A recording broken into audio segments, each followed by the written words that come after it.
Hello et bienvenue dans une nouvelle vidéo. Aujourd'hui on se retrouve pour notre Will I Buy It hebdomadaire. Comme chaque semaine donc je me rends sur différents comptes Instagram pour aller checker les dernières nouveautés, sorties, annonces en termes de make-up, skincare, beauté de manière générale et je vous donne mon avis. Avant de rentrer dans le vif du sujet, je pense que ça se voit et ça s'entend, j'ai une bonne petite crève, donc je vais essayer de faire un peu vite. Chaque fois je dis ça, j'arrive jamais à le faire, mais qu'importe. On commence comme toujours avec la page Insta de Trendmood. On a pour commencer chez Benefit le Hula Wave Bronzing Balm. C'est donc un bronzer en texture baume, donc oui, un petit peu crème comme ça. On a combien? 4 teintes? 5 teintes? Ouais, 5 teintes. Donc on a la teinte originale, on a une light, medium, medium deep et deep. Alors la deep, je sais pas si elle est si foncée que ça, mais enfin passons, on a l'habitude à ce stade. Ça m'intéresse pas particulièrement. Benefit, ouais, c'est pas une marque qui me donne particulièrement envie. J'ai le bronzer Hula, c'est un grand classique, mais voilà, ça a été un grand classique pendant longtemps. Je pense qu'on peut aujourd'hui trouver beaucoup mieux. Je peux pas dire que cette nouvelle formulation, cette nouvelle version de ce bronzer me donne particulièrement envie. Ensuite, chez Patrickta, on avait vu la semaine dernière, il me semble, un petit sneak peek puisqu'il va sortir des produits pour le corps. Donc on a le Major Glow Hair and Body Fragrance Mist, c'est donc une brume parfumée pour 44 $. Ça fait cher pour une brume parfumée qui, on sait, les brumes parfumées, après 2 minutes on sent plus rien.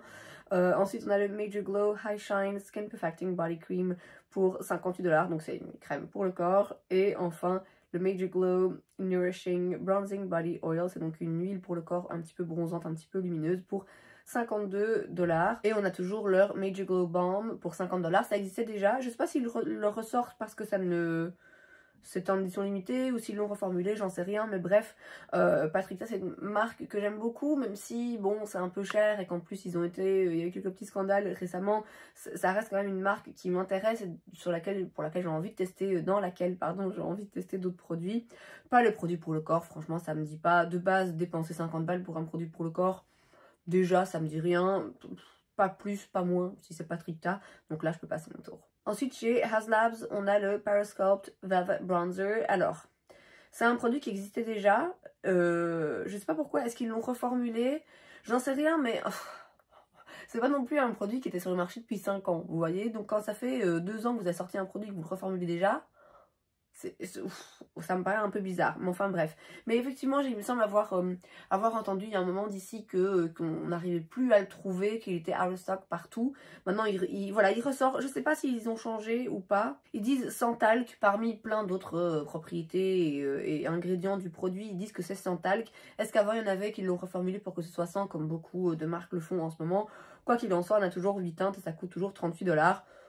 Je suis un peu curieuse, j'ai été en tout cas curieuse de le tester. Ouais, je dis pas non. Je dis franchement pas non pour le tester, pas tout de suite évidemment. Je pense que ma conclusion sera la même que pour l'highlighter. C'est sympa, mais ça fait quand même un petit peu cher, je trouve. Et ça reste une marque qui me donne un peu envie, mais quand même je me questionne. Mais voilà, c'est un produit qui a eu beaucoup de succès, donc si effectivement il n'était plus disponible, c'est très bien qu'il le soit de nouveau. Ensuite, chez Beauty Creations, on a une collaboration avec Barbie. Alors on a un petit peu tout sur le thème Barbie, hein, forcément. Ça commence à être un rien tard. Il me semble que la folie Barbie, elle est passée depuis un bon moment maintenant. Il y a des produits pour le corps, il y a des produits... il y a une petite palette de fard à paupières, pas vraiment très rose. Alors vous allez me dire, au moins c'est plus facilement portable au quotidien que quand c'est des roses fluo. Il y a des produits pour le teint, pour les lèvres. Il n'y a rien qui m'intéresse, je vais vite passer sans trop regarder. C'est après des prix très abordables, hein, puisque ça va de 8 à 18 $ si je vois bien. On peut avoir toute la collection, tout le set pour 95 $. Bon, ça reste abordable, mais non, moi ça m'intéresse pas. La marque, à part un ou deux produits dont j'entends dire du bien, mais c'est toujours pas disponible sur Boozy Shop, la marque me donne pas particulièrement envie. Ce genre de collection, vous savez, ça me parle pas du tout. Ensuite, chez Sephora, on a des nouveaux sets dans la gamme Sephora Favorites. On a tout d'abord le Clean Me Up Makeup and Skincare Value Set pour 50 $. Alors, je sais pas, il y en a pour combien à l'intérieur, mais ma foi, ça a l'air avantageux. Ensuite, on a le Vacay All Day Beauty Value Set pour 48 $. Et enfin, on a le What's in My Bag Makeup, Hair and Body Value Set pour 52 $. Alors, à chaque fois pour ce genre de kit, théoriquement, ça vaut le coup, puisqu'on a toujours plus de produits par rapport au prix qu'on paye. Mais il faut toujours bien regarder, est-ce que pour nous, personnellement, ça vaut le coup ou pas. Parce que quand dans un kit comme ça, ok, imaginons, il y a une valeur de, je sais pas moi, de 80 $ de produit, mais vous l'achetez uniquement 50 $. Ok, très bien. Regardez quand même si parmi les produits que vous avez vraiment envie d'avoir et que vous allez vraiment utiliser, est-ce qu'il y en a pour 50 balles ou pas. Parce que parfois avec ce genre de kit, on se dit ok ça vaut le coup, mais en fait la moitié des produits ne sont pas adaptés à ce qu'on recherche, ou alors c'est des teintes qui ne nous vont pas, ou alors c'est des produits où on se dit oui ok si je l'ai je vais l'utiliser mais je ne l'aurais pas forcément acheté de moi-même, et donc finalement on a payé 50 $ et on a peut-être 2 produits en mini qui vraiment nous intéressent. Donc je vous invite à chaque fois hein, quand on voit ce genre de set, je ne vais pas tous les détailler, je vous invite à chaque fois à bien regarder le rapport qualité-prix, enfin quantité-prix, à bien regarder ce qui vous intéresse vraiment. N'hésitez pas à faire une liste, un tableau et tout, pour voir si concrètement pour vous ça vaut le coup ou pas, aussi par rapport à ce que vous avez déjà dans votre collection. Moi je sais qu'il y a parfois des trucs où je me dis ok ça vaut le coup, mais en fait la moitié je les ai déjà. Donc dans ce cas-là c'est plus si intéressant. Après, ce qu'il y a d'intéressant avec ce kit, c'est que vous avez des mini formats qui donnent la possibilité de tester des produits avant de les acheter, et qui donnent la possibilité aussi d'avoir des petits formats pour voyager si c'est votre truc. En l'occurrence, de toute façon, je pense qu'aucun de ces petits kits ne sera disponible chez Sephora France, parce que je vois qu'à chaque fois il y a des marques qui se vendent uniquement aux États-Unis. Donc raison de plus, au-delà du fait que ça me coûte de parler, raison de plus pour qu'on puisse passer assez rapidement, parce que voilà, ce sera de toute façon pas disponible chez nous. Sephora justement, parlons-en, ils sortent plein de nouveaux produits. Alors pareil, je vais pas tout détailler parce que là je n'en sens pas vraiment la force. Il y a beaucoup de blushs. Je vois qu'il y a beaucoup de blushs de formulations différentes. Il y a un blush liquide avec un petit embout comme ceux de chez Chic Glam. Il y a un blush glaze qui a l'air un petit peu lumineux. J'espère pas trop. Et on a cette petite palette de blush où vous avez plusieurs textures. Ça fait beaucoup de blush en une fois. Mais bon, ça suit la tendance, même si j'ai l'impression que ça commence tout doucement à se calmer un peu, le blush. Il y a évidemment des gouttes bronzantes. Hein, vous voyez le primer un petit peu bronzant, lumineux, là, que tout le monde a. Écoutez, je serais pas contre de tester l'un ou l'autre produit. A priori, les prix sont assez abordables. Ça varie entre 12 et 18 $, comme ça, si je vois bien. J'imagine que tous ces produits-là sont disponibles chez Sephora France. Je pense que les collections Sephora Collection varient pas trop d'un pays à l'autre, mais peut-être que je me trompe. Ouais, je suis pas contre tester des produits parce que ça reste abordable. Clairement, si on va chez Sephora et qu'on n'a pas envie de dépenser une fortune, voilà, c'est dans la marque Sephora qu'il faut se diriger. Et ils ont certains bons produits. Excusez-moi, on a été interrompu par une carte de tout. Je peux pas dire non plus que la marque me donne particulièrement envie. Donc j'attendrai de voir en magasin, mais là comme ça, il n'y a rien pour moi particulièrement. En fait, je me rends compte que ce qui va prendre du temps dans cette vidéo, et je suis un peu pressée, c'est pas le fait que je reste longtemps sur les produits, c'est le fait que j'ai des quintes de tout et que je vais m'arrêter pour me moucher toutes les 2 minutes. Bref, on continue. Chez Valentino, on a le High End Light Cushion Powder. Alors en fait, c'est un produit qui existe déjà, c'est juste un nouveau compact, donc un nouveau contenant, en fait un nouveau packaging en édition limitée, et c'est disponible en Asie, donc je ne sais même pas si ça sera disponible ici. C'est pas vraiment du make-up, c'est juste de l'emballage, donc je passe rapidement. Ensuite chez Fenty, on a le Gloss Bomb Oil Luminizing Lip Oil and Gloss, c'est donc leur huile à lèvres, cette fois-ci avec plein de petites paillettes. Il y a des... Ouais, il y a des teintes qui ont l'air jolies, c'est un produit qui a l'air agréable, ça coûte 26 $. On a certaines teintes classiques qui restent, hein, Fenty Glow, Fussy. Je suis pas contre, j'ai pas encore testé leur huile à lèvres, je suis pas contre de la tester. Quitte à la tester, pourquoi pas avec des petites paillettes. Bon, ça n'a rien non plus d'hyper emballant, ils sortent beaucoup hein, de produits gloss, etc. Dans des versions différentes, avec des paillettes, sans paillettes, avec un côté repulpant, sans côté repulpant, enfin bref. Ils le déclinent de 1000 façons parce qu'ils savent que c'est un produit qui marche, et c'est des bons produits globalement. Pourquoi pas tester l'huile, mais oui, c'est pas non plus, mon dieu, hyper emballant. On reste chez Fenty et là c'est intéressant, on a un nouveau mascara, enfin c'est pas un nouveau mascara, c'est leur Hella Thick que j'ai testé et que j'ai vraiment bien aimé. Il est hyper, il apporte vraiment beaucoup de volume, c'est un très bon mascara. Et là en fait ils le sortent en brun et ils sortent aussi une base. Alors la base, ça me parle moins, le brun, Le brun, par contre, ça me dit bien. Alors, il n'y a pas le prix ici, je me rappelle plus, mais je crois que c'est une vingtaine d'euros. Je pense que c'est pas exagéré. C'est pas un mascara chez Dior qui coûte 35 balles, vous voyez. Alors, comme toujours, il y a vraiment moyen de s'en sortir pour encore moins cher en allant chez Essence, vous le savez. Mais pour le coup, je serais pas contre de me prendre le brun, un de ces quatre. Ensuite, chez It Cosmetics, on a le Do It All Radiant Concealer. C'est donc un anti-cerne avec des ingrédients skincare. Il existe en 30 teintes. J'ai pas l'impression que les teintes vont vers le très très foncé. Il y a quelques teintes foncées.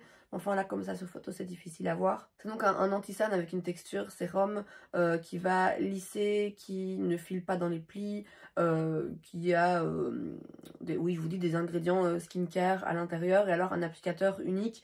Alors le côté applicateur unique, je sais pas si c'est nécessaire, hein. Je veux dire, on n'est peut-être plus obligé d'expérimenter et d'innover à chaque fois pour les applicateurs anti-cerne. Voilà, un applicateur anti-cerne, c'est un applicateur anti-cerne, j'ai envie de vous dire. Là, c'est on a vu un produit, il va falloir cliquer ou tourner et ça sort par des petits trous. Ouais, c'est le genre de truc, je sens que ça va se boucher. C'est pas de toute façon un produit qui m'intéresse, c'est pas une marque It Cosmetics qui me parle particulièrement. Donc ouais, je peux rapidement passer. Ensuite, chez Anastasia Beverly Hills, on a une nouvelle mini palette, c'est la Mini Cozy Palette. On a 9 teintes, je vois pas le prix, je sais plus combien elle coûtait. Ils en avaient déjà sorti une ou deux. Oui, la Sugar and Spice. Et la Spice, elle me disait bien. J'avais swatché en magasin, j'avais regardé, c'est vraiment des teintes qui me plaisaient avec des lumineux très jolis. Mais vous le savez, j'utilise pas de palette. Donc même celle-là qui me plaisait beaucoup, je l'avais pas achetée. Celle-ci, c'est sûr que je la prendrai pas. Là, comme ça me dit rien particulièrement. C'est une vibe un peu automne, je trouve. Alors qu'on vient à peine de commencer le printemps. Alors je sais, hein, voilà, on a l'habitude. Mais c'est vrai que là, elle me donne pas particulièrement envie. Si ça tombe dans 6 mois, je me dirais, ah, tiens, pas mal. Mais là, tout de suite, non, ça me donne pas envie. D'une part, l'harmonie de couleurs est assez basique et pas adaptée pour à la saison, je trouve. Et d'autre part, voilà, vous savez, les fards à paupières en ce moment, c'est vraiment pas ma came. Et enfin, on retourne chez Fenty parce qu'on a la nouvelle collection Cherry Collection. Mais c'est déjà sorti, ça. On l'a déjà vu. C'est plein de petits produits, oui, autour du thème de la cerise. On a des produits de make-up qui existent déjà, mais juste dans de nouvelles teintes. Ouais, non, je pense qu'on l'a déjà vu. Ça commence à faire beaucoup de Fenty en une vidéo. Faudrait quand même pas lancer trop de produits en une fois. Ouais, je vais pas m'étaler parce que je suis convaincue qu'on a déjà parlé de ces petits lancements. C'est en édition limitée. Il n'y a rien de toute façon là qui m'intéresse particulièrement. Il y a des petits kits qui sont mignons, mais oui, a priori, là, c'est pas pour moi. Ensuite, on se rend sur la page de Point Click Vibes et tout d'abord chez Armani, on a le Prismaglass Icy Plumper Lip Gloss. C'est donc un gloss à lèvres, je vois pas le prix mais j'imagine que c'est sûrement au moins 40 balles.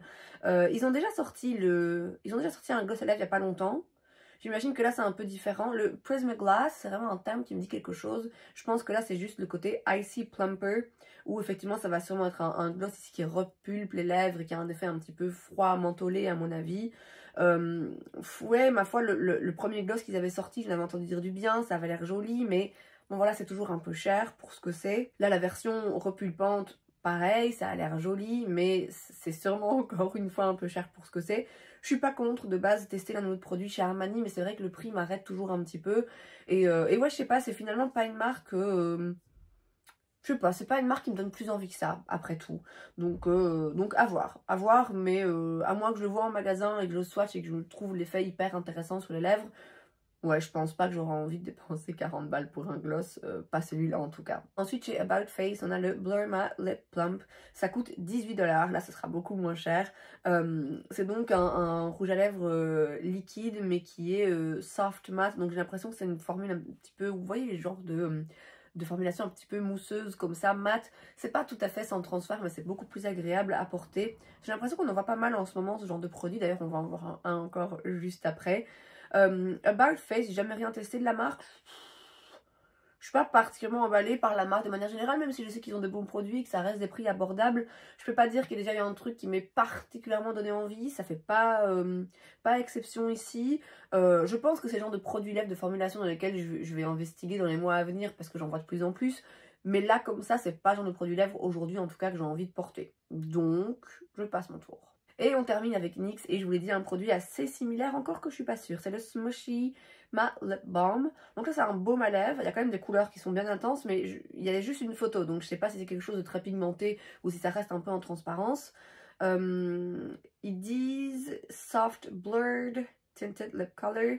Donc à mon avis là c'est plutôt une teinte pour une encre à lèvres. Finalement, c'est peut-être pas tellement similaire, j'avais vu ça vite fait. Là, c'est plutôt une teinte, à mon avis, avec un baume avec une légère teinte. Il y a 12 couleurs, j'ai pas beaucoup, là on n'a pas de swatch, on n'a pas de photos portées, donc c'est difficile de se prononcer. NYX, ils sortent pas mal de produits en ce moment qui sont assez tendance et qui ont l'air de plaire. Je peux pas dire que celui-là me donne particulièrement envie, mais ma foi, pourquoi pas, on verra. C'est donc tout pour cette vidéo, j'espère que ça vous a plu. Si c'est le cas, n'hésitez pas à laisser un like, vous pouvez aussi vous abonner à ma chaîne parce que c'est gratuit, donc pourquoi pas. Et moi je vous vois la prochaine fois. Bye.